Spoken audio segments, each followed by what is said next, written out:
La semaine dernière, plusieurs membres d'église m'ont dit qu'ils avaient de la difficulté avec Adventist Giving.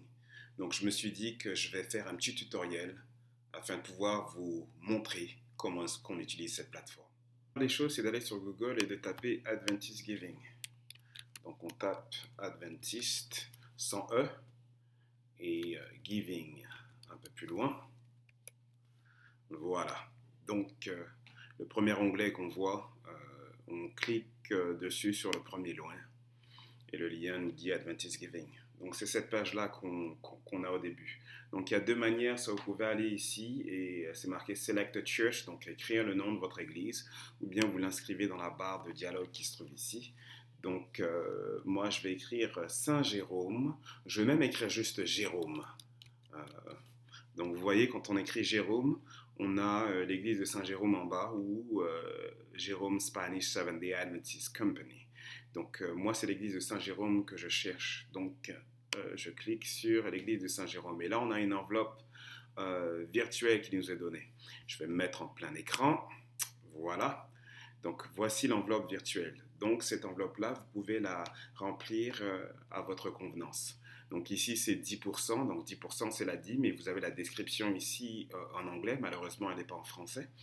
Donc vous allez dans ici et puis vous pouvez donner le montant que vous voulez. Donc si vous voulez donner 340$, vous pouvez donner 340$ de dîme. Ensuite, local church, c'est marqué église locale. Donc la recommandation c'est de 3 à 5%. Donc moi je vais donner 70$ pour le budget local. Donc vous pouvez donner ici pour l'église locale, mais si vous donnez en bas, c'est marqué offrande d'amour. Donc c'est un fonds simplifié que la fédération recommande. Et puis c'est 75% qui reste à l'église locale, 15% et 25 autres. Bon, 15 plus 10, donc ça fait 25%, donc 15% qui va au budget de la fédération et 10% qui va au budget mondial. Donc ça fait en trop un tout de 25%. Donc vous avez l'occasion, vous pouvez le faire ici ou bien vous pouvez écrire ici au budget local. Donc si vous êtes trompé, disons, vous cliquez dans la case avec la flèche, vous revenez et puis disons que vous voulez donner 100$ ici pour la fédération et le budget mondial et c'est 75% qui vont rester comme offrande à l'église locale. Donc c'est ça. Sinon, vous pouvez remplir votre enveloppe comme vous le voulez. Donc ici, c'est écrit en français parce que c'est pour notre fédération, donc l'éducation, donc le fonds pour l'éducation. Ici, vous avez le fonds pour la construction, donc construction d'église.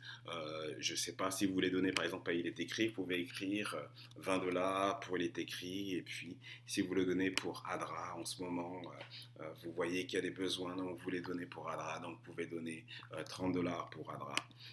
Ici, c'est pour le monde. Donc, si vous cliquez, par exemple, sur More Offering Categories, donc ça vous ouvre une fenêtre de dialogue et ici, vous pouvez cocher ce que vous voulez. Donc, si vous mettez Burman University, vous cliquez ici et vous retournez à l'enveloppe en cliquant sur Back to Envelope.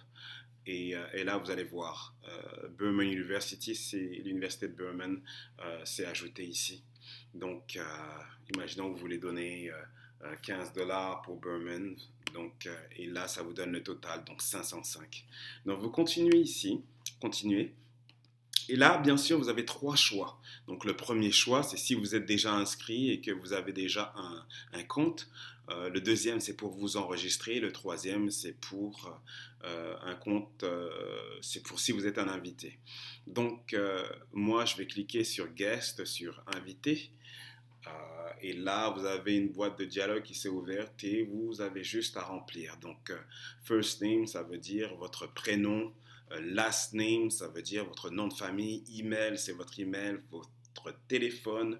Le country, donc là, vous regardez, il y a un onglet, donc vous choisissez. Donc, ou sinon, vous appuyez sur C directement et ensuite, vous pouvez continuer. Donc, Canada. Voilà. Et puis là, vous pouvez sur la ligne 1 mettre votre adresse et puis la ville, la province, le code postal et ensuite vous avez juste à soumettre. Donc moi j'avais déjà pré-rempli tout cela parce que c'est pas la première fois que j'utilise Adventist Giving.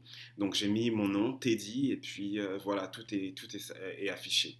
Donc je clique sur soumettre ici et puis là ça vous invite à entrer vos coordonnées bancaires pour pouvoir payer. Donc, soit avec une carte de crédit, soit avec une carte de débit, mais assurez-vous que ce soit une débit Visa, donc qui est 3 chiffres en arrière. Et c'est le numéro CVV qui sont les 3 chiffres en arrière. Donc là, vous pouvez écrire votre nom, vous pouvez écrire votre numéro de carte. Ça a disparu, je reviens ici, donc numéro de carte, ici l'expiration.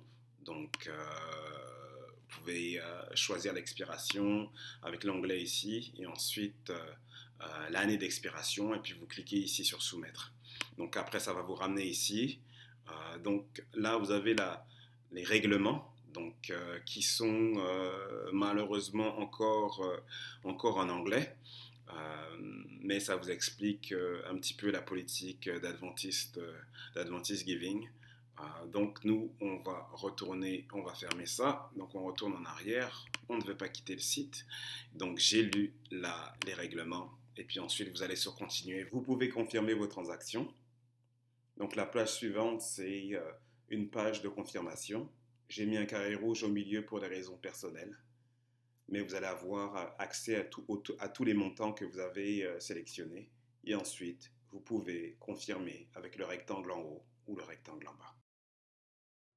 Alors j'espère que cette petite vidéo a pu vous servir. Si vous avez des commentaires, je vous invite à les indiquer dans la boîte de dialogue en bas. Merci et à bientôt.